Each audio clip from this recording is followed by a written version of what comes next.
Sayeeda, you really fascinate me because... When I posted a video about Gemma Forte saying that Sayeeda Warsi was a decent Tory, I asked for your thoughts.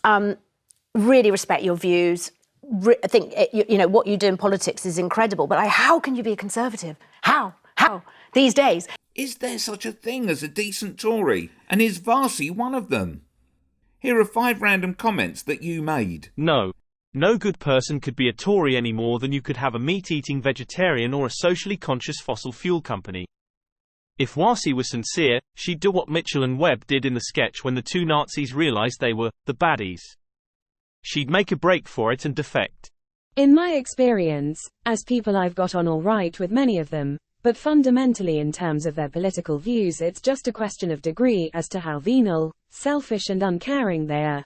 Unless it's charity, of course, so they can patronise and make themselves feel that they are decent people.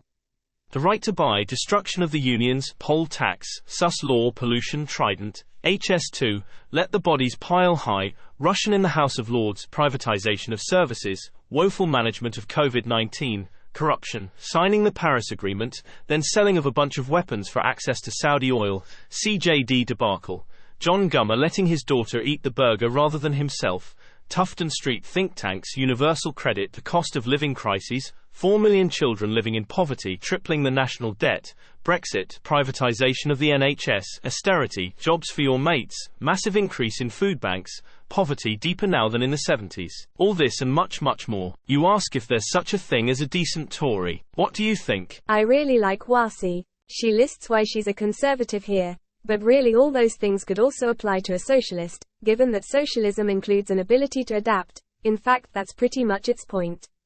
Conservatives will try and implement stuff like small government, come hell or high water. So it would be more interesting to know what she's got against socialism, because you could probably refute everything she says. Incidentally, you know who else likes small government? Communists. A great quote from Ian Banks. I'm not arguing there are no decent people in the Tory party, but they're like sweet corn in a turd. Technically they kept their integrity, but they're still embedded in shit. Click here for a video about Tory ex-mayoral hopeful Sean Bailey becoming a baron.